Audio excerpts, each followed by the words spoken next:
नमस्कार दोस्तों, आज की कहानी है बेवकूफ़ पड़ोसन। दीदी, आप बहुत अच्छा पीहू का प्रोजेक्ट बना देती हैं, मेरे विशु का भी। ज्योति बड़ी बेफिक्री से मीना को अपने विशु का प्रोजेक्ट देते हुए बोली। मीना बड़े असमंजस में कुछ कह नहीं पाई।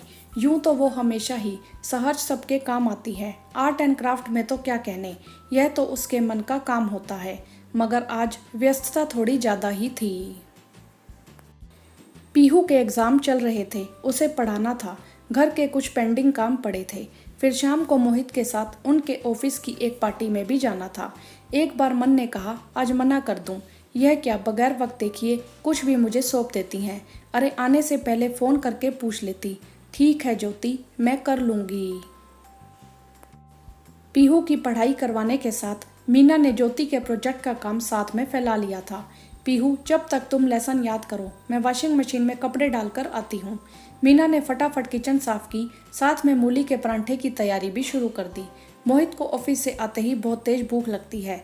हाँ जल्दी जल्दी सुनाओ, क्या किया?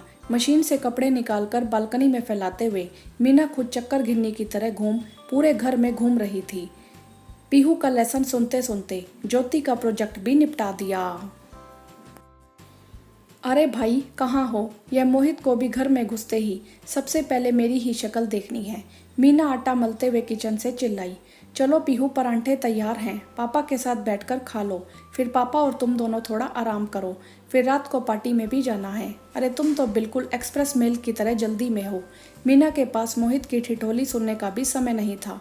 मीना जब प्लेट में परांठा देने आई तो मोहित ने उसके चेहरे की ओर देखते हुए कहा, यह क्या मीना, तुम तो बहुत थकी हुई लग रही हो, दिन में आराम कर लेती। तुम्हें पता है ना आज ऑफिस की पार्टी है। कोई बात नहीं, अभी चेहरे पर पानी डालूंगी ना, सब ठीक हो जाएगा, तुम भी खाना खा लो। नहीं मोहित, मैं ज्योति को उसके बेटे का प्रोजेक्ट पकड़ा कर आती हूँ। रात को पार्टी से आने में देर हो जाएगी, सुबह उसके बेटे को स्कूल जाना है। लो ज्योति के घर का दरवाज़ा खुला ही है। अच्छा है, मेरा टाइम बचेगा, बस जल्दी से। हाँ हाँ, अंदर ज्योति सोफे पर लेटी हुई किसी से मोबाइल पर बात करने में बिजी थी। उसकी पीठ दूसरी तरफ थी, इसीलिए मीना कब अंदर आई उसे पता ही नहीं चला। आज तो मैं पूरी तरह से फुर्सत में हूँ। अपने बेटे विशु को भी फ्री होकर दोस्तों के साथ खेलने भेज दिया है और राघव को भी बोल दिया है आज कुछ बाहर से ही पैक करा कर ले आना। मैं कुछ करने के मूड में नहीं हूँ। और विशु का प्रोजेक्ट तो मैंने अपनी पड़ोसन को पकड़ा दिया है, हर समय बेवकूफ़ की तरह पड़ोसन धर्म निभाती रहती है। जबकि मैं कभी भी उसके। मीना अवाक खड़ी सुन रही थी। उसे याद आने लगा कैसे उसकी बाई कमला ने भी उसे अपनी बेटी के प्रोजेक्ट के लिए मदद मांगी थी। बेचारी किस परिस्थिति में अपनी बेटी को इतनी लगन से पढ़ा रही है। तब मैंने समय ना होने का हवाला देकर मना कर दिया था, मगर ज्योति को इतनी व्यस्तता के बावजूद मना नहीं कर पाई। लगा उसे ज़रूरत है मेरी, तो कल को।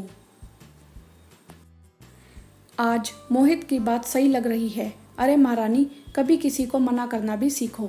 यदि तुम्हारे पास वक्त नहीं है तो अपनी बात कहो। अचानक ज्योति बात करते करते पलट गई।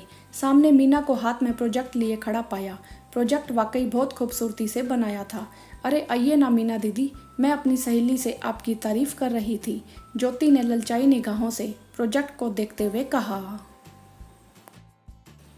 हाँ मैंने भी सब सुना। हाँ ज्योति, यह मैं दूंगी जरूर, पर अब अपनी कमला की बेटी को। अब तो तुमने मेरी अच्छी तरह से आंखें खोल दी। और तुम्हारा क्या है, दिन भर तो तुमने खूब आराम कर लिया है, अभी तो पूरी रात पड़ी है, आराम से बना लो। मीना दीदी मुझे माफ़ कर दो। ज्योति लगभग गिड़गिड़ाते हुए मीना के पीछे पीछे भागी। मीना हवा की तरह जल्दी से गेट से बाहर निकल चुकी थी। मीना मजबूत इरादों के साथ कमला के घर को पहुंच रही थी। आज उसे उसकी बेटी के लिए प्रोजेक्ट भी दूंगी, उसके हाथ की चाय भी पी लूंगी। आज मीना आंखों के कोरों में आ गए आंसू पोंछते हुए माँ की दी गई सीख याद कर रही थी। हमें अपने कर्म खराब नहीं करने चाहिए। ईश्वर के दरबार में हमारे कर्मों का मूल्यांकन होता है। माँ, मैं आपकी दी हुई शिक्षा सदा याद रखूंगी।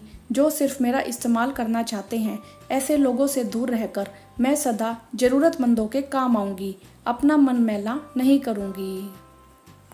हाँ तो दोस्तों, आपने देखा कि ज्योति ने अपनी पड़ोसन मीना का फ़ायदा उठाना चाहा।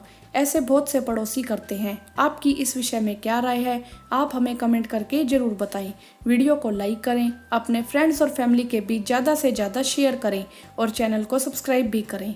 धन्यवाद।